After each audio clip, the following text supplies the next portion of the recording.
So fantastic to see all of you here. Thank you for coming. Thank you for squishing in and kind of not having much elbow room.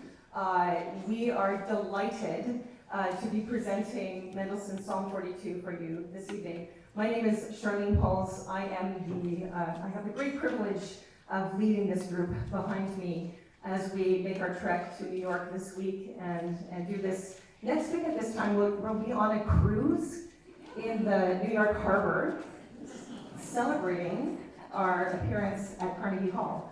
And we will be one of 5 choirs on the stage.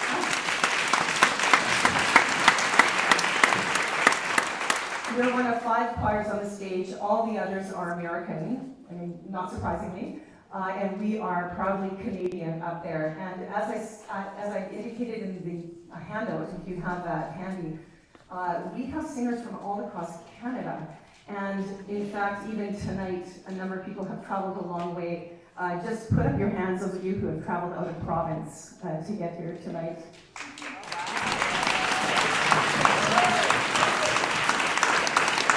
It's also a very family-oriented bunch up here, and a number of us are singing with our DNA. How many of you have DNA up here with you? Yes. Put up your hands. Yeah, including my parents, my 2 brothers, my sister's joining us in New York, my son, my husband, and my daughter's joining us in New York. So I'm half the choir. But many of us are singing together. It's such a fantastic experience to make music with your parents or your brothers, and it's just, there's nothing better. So, a bit about the work before we begin. The Psalms are a collection of songs from the Hebrew Bible. We tend to recite them and think of them as literature. They are actually songs that would have had tunes associated with them. Psalm 42 is written in the first person, and in it the psalmist laments about a feeling of isolation and remoteness. I don't know if in 2022 any of you had any of those same feelings.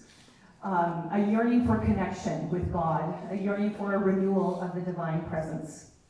Some scholars have speculated that David wrote this, the psalmist David, and that he composed the song in response to a banishment from the sanctuary in Jerusalem while King Saul was in power.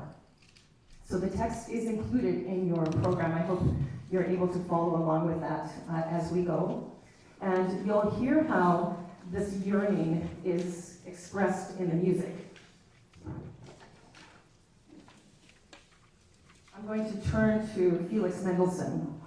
So Felix Mendelssohn wrote this based on text that was written in the German Lutheran Bible. So Martin Luther translated the Bible into German, and that would have been the text that Mendelssohn would have been familiar with and would have used in the text that we're singing this evening.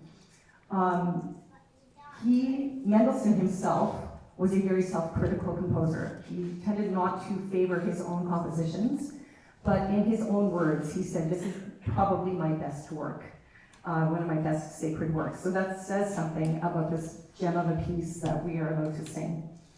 He was born in 1809 and died in 1847, so a life very short, and who knows what we would have had if he had lived longer. He was an exceptionally gifted human being and musician. He was a virtuoso, violinist, pianist, organist. I've been reading more about him, and literally he would be conducting a concert. The violinist who was supposed to play the concerto that evening gets sick, and he goes, "Okay, I'll do it." So he could just step in and do that at the last moment. He was a conductor who was in demand, probably the first kind of superstar conductor that came out of the Romantic era. And he always wanted to be composing. He lamented that he didn't have enough time to compose because he was so in demand for everything else that he was doing. Interestingly, he began this piece the morning of his wedding, on his wedding day. He began the first movement, and he continued to write it as he was on his honeymoon in 1837. I'm not sure what that says, but it worked out. It worked out well. He suffered from depression a lot in his life, And I wonder if these words in the psalm resonated with him in a special way, and was one of the reasons why he was able to respond to the text the way that he did. He turns the feelings of isolation and suffering are turned to strength and praise through the gratitude to God and in the midst of suffering. It's a powerful statement. As we perform the work in its entirety this evening, you will hear the soprano as the voice of the suffering soul most of the time. And the choir often will offer support, like that community of support around that suffering soul, who are encouraging her to not be troubled and to wait for the Lord.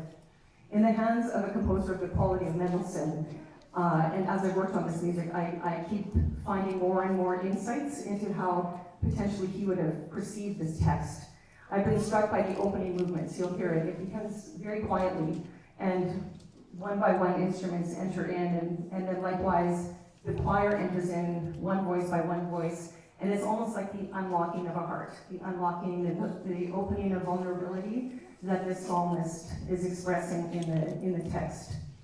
When we get to the second movement, you will hear our soprano and our oboist play this beautiful duet together. Again, it's the yearning of the soul.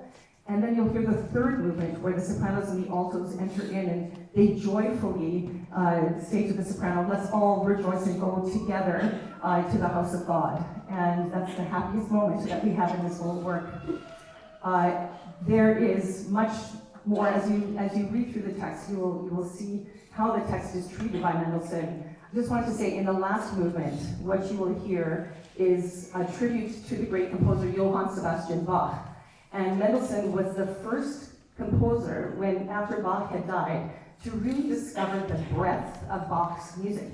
Bach was known as an organist, but really the choral works that Bach had written, people didn't know about it. And Mendelssohn, when he was 20, uncovered the St. John's Passion and performed that. No one had heard it before, and he was the one who was a big proponent of the Baroque era in Bach's music. And in this last movement, you will hear this fantastic fugue, which is the most complex of the idioms of writing, and it's a tribute to Bach in this final moment of the piece. I want to just make mention that this evening, thank you for being here, and I'm already seeing donations in the vase that we have at the front. We are raising funds for a dear friend of our community here at Incarnation, Fatima, who has brought over members of her family from Afghanistan. She's worked very hard, years and years and years, to get them to Canada. And just in January, her sister and her family, and then 2 weeks ago, a grandfather and an uncle came, and they have this beautiful big family that is establishing themselves here in Canada. And we just wanted to help them out as they're finding their feet.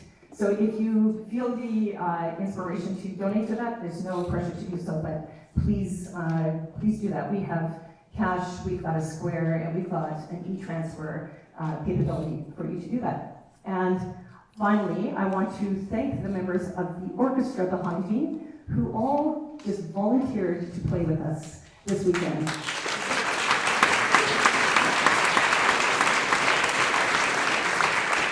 And likewise, Jillian Grossman, who is our soprano soloist, came up to me a year ago when we talked about this, and she said, you know what, I'd love to do the soprano solo for this performance, and I jumped on it. She's fantastic, lives in Oakville, so thank you, Jillian, for joining us. And most of all, I want to thank the people standing right here, who have worked very hard over the last many months. And I have had a great pleasure in getting to know them as we've worked on this music together.